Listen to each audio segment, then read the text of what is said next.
मृगेन्द्रहारं सदा पसंतम हृदयालविन्दे भवं भवानी सहितं नमामि। हिमगिर के उत्तंग श्रृंग पर जहाँ फैली हो बहुफटिक शिलाएं, आसनासीन पद्मासन पर जहाँ फैली बहुफटिक शिलाएं, पिंगल वर्ण जटाओं से आच्छादित बहजा सुरसरी धारा, और भाल बिंदु पर सोह रहा हो चंद्र कलाधर न्यारा। दक्षिण कर में हो त्रिशूल और ढकवा करता हो ढम ढम ढम, नंदी सन्मुख खड़मुगवाए सब बोल रहे हो बम बम बम। हे आशुतोष हे शिव शेखर हृदय मध्य आ जाओ, भ्रमित हो रहा है सुच सेवक सन्मार्ग प्रभु तुम दिखलाओ। अरे यह क्या, हम भगवान भोलेनाथ के ध्यान में मग्न थे, समाधिस्थ थे, अचानक घोर घनघोर शब्द ने हमारी समाधि को नष्ट कर दिया।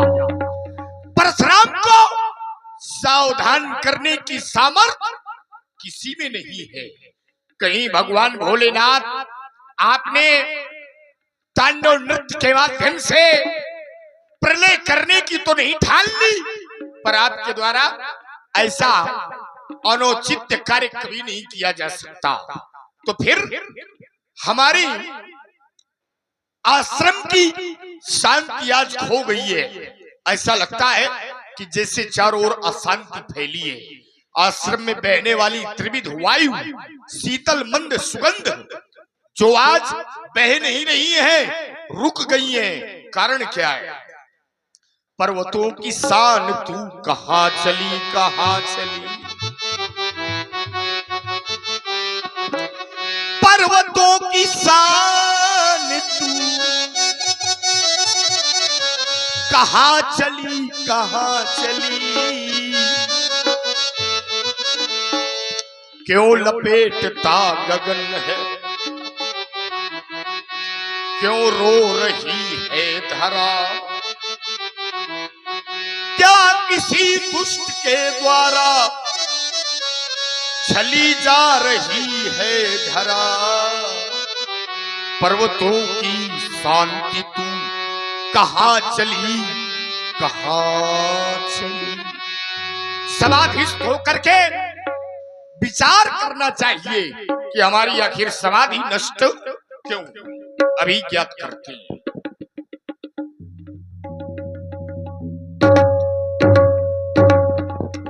क्या हो गया?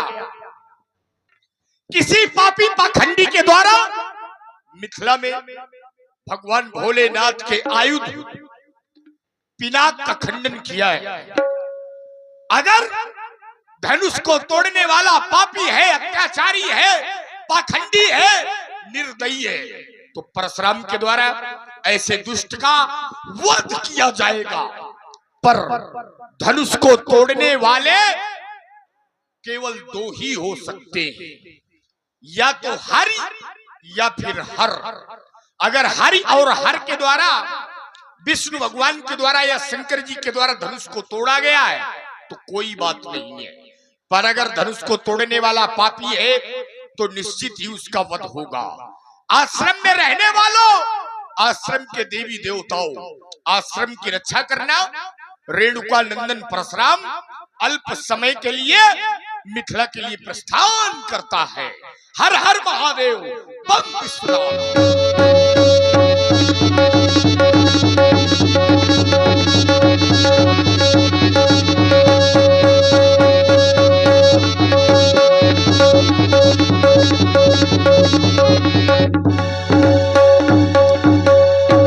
देखत भृगुपति भेष कराला, उठे सकल भय विकल भवाला। पित समेत कही कही निज नामा, लगे करन सब दंड प्रणामा। जनक बहोरी आय सिर नावा, आय सिर नावा।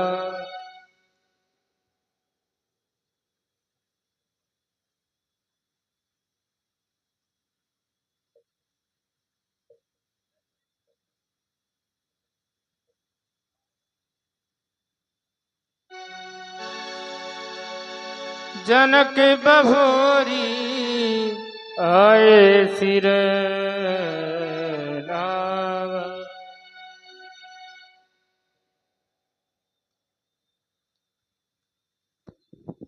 स्वामी परशुराम जी महाराज के चरणों में सिर ध्वज का शत शत प्रणाम स्वीकारा जाए। भगवान छाया था भारत के नभ में, छाया था भारत के नभ में, जब घोर निशा का अंधकार,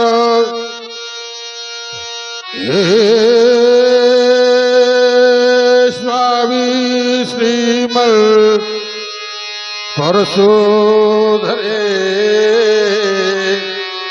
स्वीकार करे मेरा प्रणाम। जय हो। आपके चरणों में सिर ध्वज का प्रणाम स्वीकारा जाए। भगवान प्रणाम स्वीकारा जाए। धरे घोर फरसा भारतीय के प्यारे,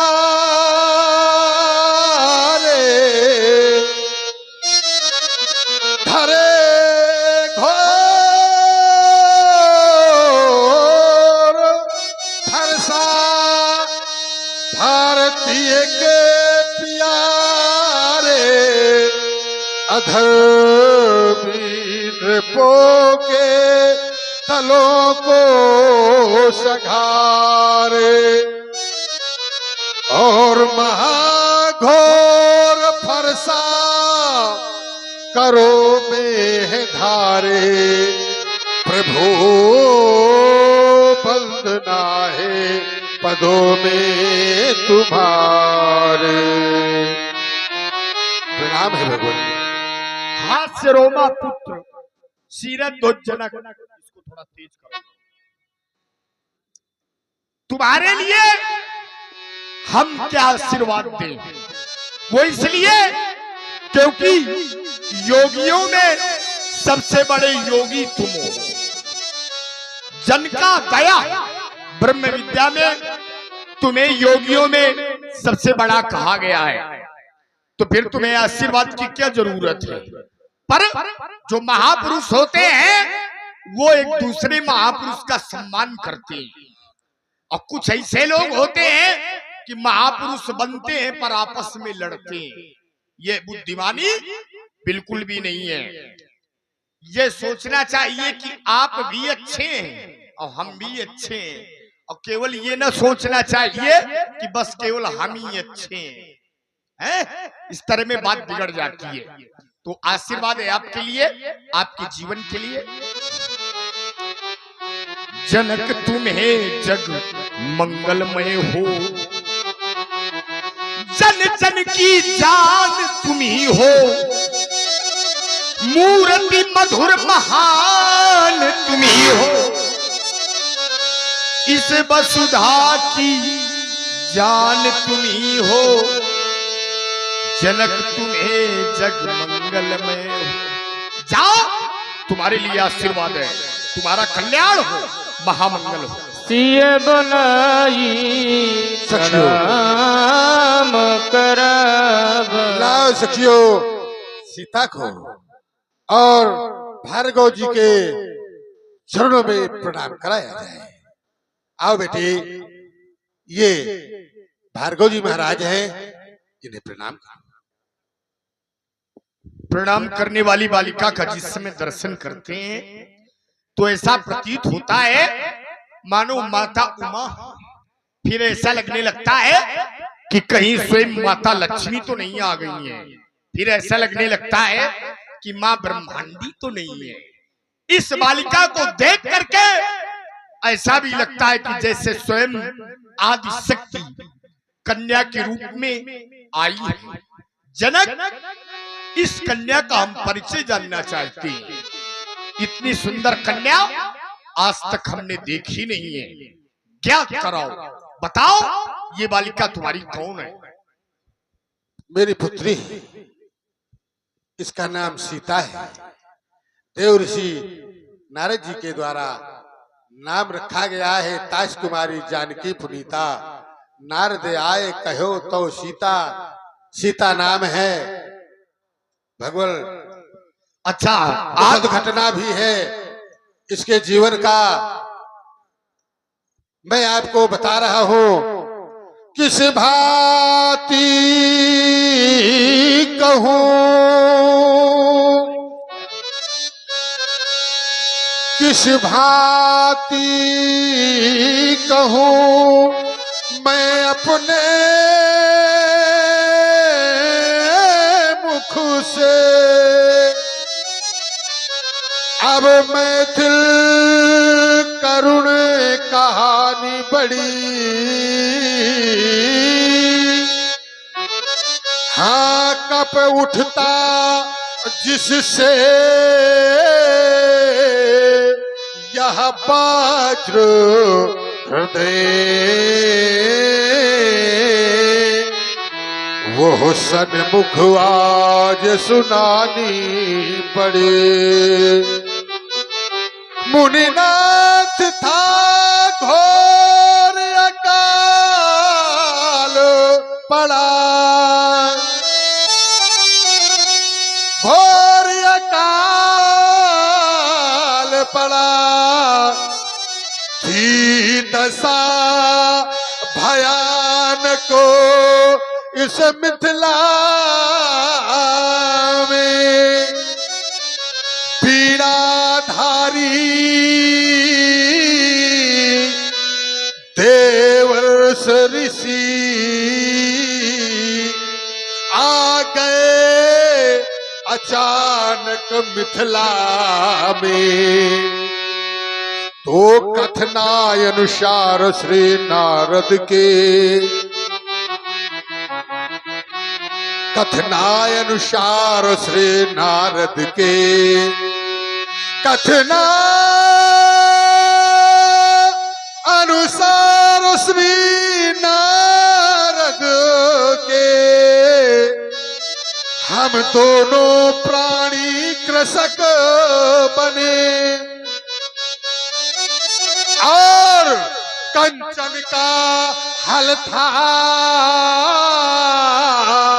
ये हाथों में, हम जोत रहे थे कृषक बने।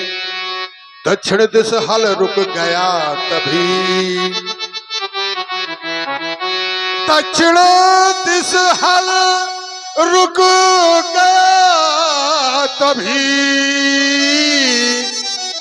ये को अर्धो सिंहासन भार लिए, ये को अर्धो सिंहासन भार लिए। यह तीख पड़ी ये कन्या मुझे, अब मानो देवी श्रृंगार किए। ये वही लाडली है मुनिवर,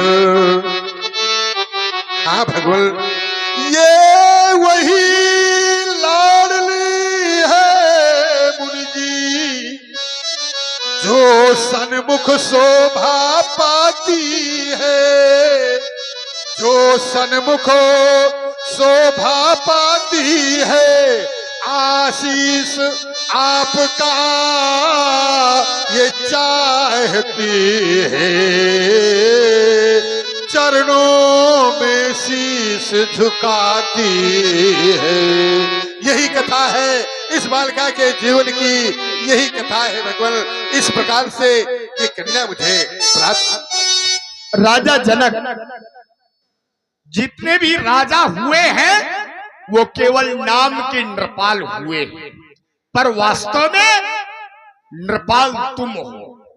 जिस समय किसान खेतों में जाते हैं, हल कर्षण करते हैं, तो उस समय ये पृथ्वी उनको अन्न देती है। पर जिस समय तुम हल कर्षण करने के लिए गए तो उस समय क्या हुआ कि पृथ्वी ने तुम्हें पुत्री दी। अब पुत्री के साथ में और कुछ भी दिया, पुत्र की भी प्राप्ति हुई। क्या नाम है उसका? लक्ष्मी। आपके पुत्र का। चलो, मगर अब बता दें आपकी जानकारी के लिए कि मंगल है, मंगल जो है वो पृथ्वी का पुत्र है। हाँ। तो चलो, इसके लिए शुभ आशीर्वाद है और कहना है हमारा, राज रानी बनो, महारानी बनो, इसे धरा की सुखद शुभ कहानी बनो, राज रानी बनो। जाओ, तुम्हारे लिए आशीर्वाद है, तुम्हारा खंड कल्याण हो, महामंगल। ओ आशीष दीनो सखी हरसानी, निज समाज ले गई सयानी। विश्वामित्र मिले पुनियाई, मिले पुनियाई।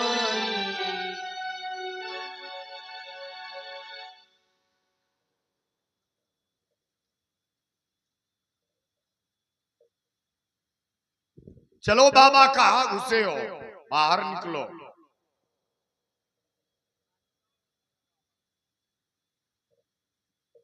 आइए आइए आइए, स्वागत है आपका। रंगशाला में भीड़ बहुत है। भीड़ में लोग भटक जाते हैं, भटक जाते हैं, कुछ भटक जाते हैं, कुछ सटक जाते हैं, और कुछ अटक जाते हैं। अटक जाते हैं। अच्छा, एक बात बताओ, हाँ, आप हमसे मिलने आए हैं, आपके चरणों की हमारे ऊपर बहुत बड़ी कृपा है। हम हैं विश्वामित्र जी महाराज के नाती, और विश्वामित्र जी महाराज हमारे बाबा हैं। तो नियम कहता है कि छोटों को बड़ों से मिलने जाना चाहिए, पर विश्वामित्र जी बड़े हैं और फिर भी हमसे मिलने आए हैं, तो महाराज ये नियम काहे तोड़ रहे हो? ऐसा कुछ नहीं है, तुम हमारे मान पक्ष के हो, इसलिए हम तुमसे मिलने चले आए हैं। और चले भी आए हैं तो क्या हम छोटे हो जाएंगे? समुद्र यदि मिलता है ज्वार भाटा, उसमें भी आते हैं मिलने के लिए। चंद्रमा को जो पूर्ण में हमें देखता है तो वह भी मिलने के लिए उफान मारता है, तो क्या वो छोटा हो जाता है? मगर नियम का खंडन तो अच्छा नहीं है। ऐसा कुछ नहीं है। तो क्यों हमारे क्यों क्यों नहीं ऐसा है? तुम हमारे मान पक्ष के हो। देखो ऐसा है, अब इसमें हम आपको बता दें कि इसका सही उत्तर क्या है। उत्तर ये है इसका कि आपने प्रेम को महत्व दिया है, आपने नियम को महत्व थोड़ी दिया है। आपने सोचा कि परशुराम आए हैं और परशुराम से आप बहुत प्रेम करते हैं, हम भी आपसे प्रेम करते हैं, क्योंकि बचपन में हमारा आपका ऐसा संबंध रहा। आपके इन मजबूत कंधों में हम बैठ करके भ्रमण किया करते थे। अब आज हम युवा हैं और आप वृद्धावस्था को प्राप्त हैं, पर कभी अगर बाबा को भी नाती के कंधों की आवश्यकता पड़े तो ये नाती के भी कंधे उपस्थित है। तो महाराज आपने प्रेम को बड़ा माना है, और प्रेम से अगर कुछ बड़ा होता हो तो आप बताओ। आपसे मिलके बहुत प्रसन्नता हुई है, और प्रसन्नता क्यों ना हो, वो इसलिए क्योंकि आप भी साधु और हम भी साधु, और जहां साधु साधु मिल जाए तो वो प्रयाग है। और कैसा प्रयाग है ये? चलता फिरता प्रयाग है। एक प्रयाग वो है जो अचल है, स्थिर है, एक जगह है, पर ये प्रयाग चलता फिरता रहता है। अच्छा, उसमें गंगा जी, यमुना जी और सरस्वती है। तो यहाँ पर भी ये तीनों है। कैसे? राम भगत जह सुरसर धारा, राम जी की भक्ति ही गंगा जी है। विद निषेध में कलिमल हरणी, कर्म कथा रविनंदनी बरनी। जमुना जी वो कर्मों की जो कथा है वो जमुना जी है। विद निषेध में कलिमल हरणी, जो कलयुग में कर्म है कि ये करो ये ना करो। वेदों में भी यही लिखा है कि बुरे कर्म का त्याग और अच्छे कर्म को अवश्य करो। आलसी मत बनो, नहीं तो भिखारी बनोगे। तो ये सब वर्णन आया है। तो हमारे कहने का मतलब यह है, जमुना जी हो गई, सरस्वती जी जो है वो ब्रह्म विचार रूपी सरस्वती जी है, जिसमें ब्रह्म का विचार किया जाता है। और इसमें अक्षय वट भी है, अपना विश्वास ही अक्षय वट है। अच्छा, एक बात है कि आप तीर्थराज प्रयाग में स्नान करो, पर अगर बेनी माधव की पूजा न करो तो फिर उसका स्नान का फल नहीं है। और यहाँ पर बेनी माधव भगवान जो है वो हृदय में संतों की वास करते हैं। और अगर इस साधु समाज प्रयाग में कोई स्नान करे तो कौवा अगर नहाए तो कोयल हो जाए, बगुला अगर नहा ले तो हंस बन जाए, और अगर कहीं हंस नहा ले तो परम हंस बन जाए। परम हंस को तो आप जानते हो, ठीक?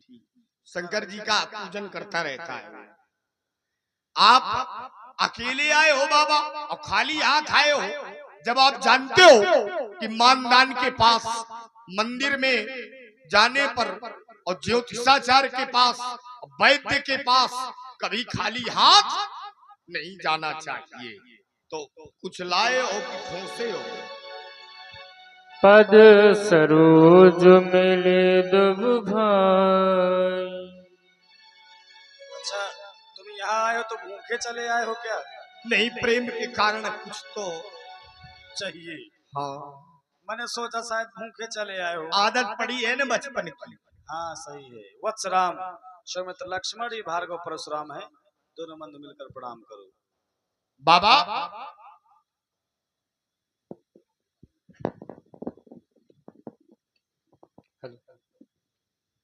श्री महामुनि परशुराम जी के चरण कमलों में हमारा दोनों बालकों का प्रणाम स्वीकृत हो, प्रणाम स्वीकृत हो। श्री परशुराम जी के चरणों में हमारा दोनों भाइयों का प्रणाम स्वीकृत हो। अनुपम शरीर की क्रांति आज क्या शोभा नई दिखाती है, नए मृगा की मृगछाला क्या जब छटा झलकाती है, गौरांग देह में लगी बस सारंग भी शोभा पाता है। हे प्रभुवर हम पर कृपा करें, यह लखन शरण में आता है। बाबा जी इधर आइए, आपके बिना कोई समस्या नहीं खत्म होने वाली। क्या बात है। इन बालकों को जिस समय हम देखते हैं तो ऐसा लगता है कि जैसे राजकुमार हैं। फिर विचार करते हैं तो पाते हैं कि आपके साथ में है, तो कहीं मुनियों के बालक तो नहीं है। नहीं, फिर धनुष बाण लिए हैं तो कौशिक कुंवर सावरो कौन, कौशिक कुंवर रावरो कौन? देखो बताइए, ये सांवरा कौन है और गोरा कौन है? ये सांवरा गोरा ये दोनों है ना, ये दोनों मेरे शिष्य हैं, समझ रहे हो? अच्छा, रावरे रावरे मेरे शिष्य हैं। आपके शिष्य हैं? शिष्य हैं। आपने इन्हें क्या दिया है? मैंने इन्हें ज्ञान दिया है, आयुध दिए हैं, युद्ध करने की विद्याएं दी हैं। मगर ये आपके साथ में क्यों आए हैं? रावरे कौन? ये मेरे शिष्य हैं, राम लखन दशरथ के डोटा। ये दशरथ के पुत्र हैं। जो श्याम वर्ण के हैं इनका नाम राम है, जो गौरांग वर्ण के हैं इनका नाम लक्ष्मण। आपके साथ में बाबा जी ये क्यों आए हैं? धनुष यज्ञ देखने के लिए आए। आप इनको क्यों लाए? धनुष यज्ञ दिखाने के लिए लाए हैं भाई, अयोध्या से। हाँ। अब तो आप झूठ बोल रहे हो। क्यों?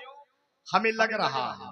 सुनो, मैं कह रहा हूँ ना कि मैं धनुष यज्ञ दिखाने के लिए लाया हूँ। नहीं, पहले कारण क्या था इनको लाने के? पहले कारण ये था कि मैं अपनी धनुष की, अपने मख की रक्षा के लिए इनको लाया था। अब सही आए हो।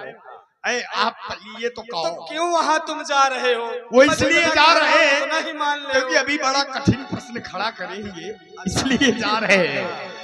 तो यज्ञ में राक्षस बाधक थे, बाधक बनते। ठीक है, बाधक थे तो आप हमसे बताते। तुम उस योग्य नहीं थे इसलिए नहीं बताया। अच्छा, मैं योग्य नहीं था? नहीं था तुम। ब्राह्मण जो आपका मान है वो योग्य नहीं है। मैं ठाकुरों के हाथ फैलाने चले गए। तुम हमसे ज्यादा तो बड़े नहीं हो, ना सयाने हो, हमारे नाती हो, तो जो हम चाहेंगे वही करेंगे। अच्छा, एक बात बताओ, ऐसा कौन सा काम है कि हम क्या हम निशाचर को नहीं मार सकते थे? क्यों नहीं मार सकते थे? तो फिर? लेकिन तुम्हारे द्वारा जो है उनका वध तो हो जाता, लेकिन उनकी मुक्ति नहीं होती। कैसे? कैसे मुक्ति नहीं होती उनके द्वारा? तुम्हारी क्यों नहीं मुक्ति होती? क्यों नहीं होती? क्योंकि तुम में उनको मुक्त करने का सामर्थ्य नहीं। ये तो आप नहीं जानते हो। नहीं, क्यों नहीं भाई? जानते? हरि मुक्ति दे सकते हैं। हाँ। तो हरि का अवतार तो परशुराम भी है?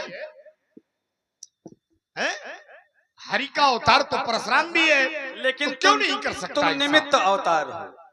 कितने अवतार होते हैं? अवतार बताओ। निमित्त और नैमित्तिक, दो अवतार हैं, निमित्त और नैमित्तिक। तो नित्य अवतार का मतलब? जो अपने किसी कार्य के लिए आए, निमित्त अवतार एक कार्य के लिए। तो हमारा कार्य पूरा हो गया। आपका कार्य पूरा है। अभी आप समझ नहीं पा रहे। नहीं, और दूसरा कौन सा कार्य है तुम्हारे लिए? बताओ। हमारे पास में अभी इतना बड़ा कार्य शेष है हाँ। कि आप नहीं समझ पा रहे। वो कार्य है, लेकिन उस कार्य के लिए बस है, निशाचरों के वध के लिए तो नहीं है। अभी हमारी जरूरत द्वापर में पड़ेगी ना, पड़ेगी है नहीं ना? भाई तुम द्वापर के कार्य के लिए हो। जब पड़ेगी तो है तो बिल्कुल द्वापर के कार्य के लिए की जरूरत पड़ती। लेकिन जिन निशाचरों का वध करना था उनके कार्य के लिए नहीं हो। ऐसा है। विप्रधेनु सुरसंत हित लीन मनुज अवतार, यदि उनकी आवश्यकता न होती तो फिर तुम यहाँ पर थे, तुम ही वो कार्य कर लेते।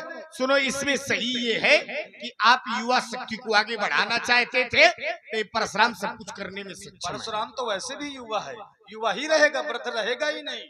नहीं, ये युवा शक्ति है, ये युवा शक्ति है, इनको आप आगे करना चाहते हैं।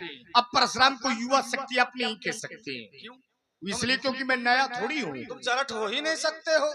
नहीं तो मैं जरठ नहीं हूँ, पर युवा नहीं कह सकते आप। युवा का क्योंकि संकेत नहीं है कहीं, इसलिए चलो अब आशीर्वाद दिए देते हैं। हमने सोचा कि संत है मिले हैं तो थोड़ा सत्संग हो जाए। क्यों नहीं? चलो आशीर्वाद देते हैं। बेटा राम लक्ष्मण, तुम दोनों के लिए आशीर्वाद है। सदा बनाते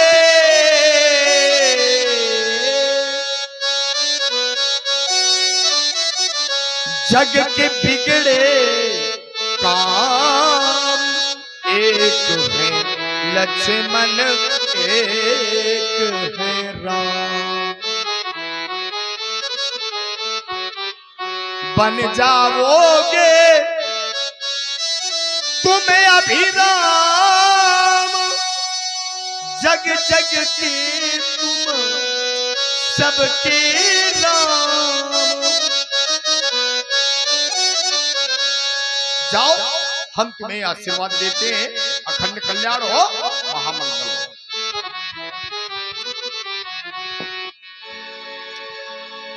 बहुर बिलो की विदेह सन, कहु काहे अति भीर, पूछत जाने अजाने जिम, व्याप्यु कोप शरीर। राजा जनक, तुम्हारे यहाँ राजाओं की भीड़ है। राजा अगर एक से दो हो जाए तो लड़ाई होने लगती है।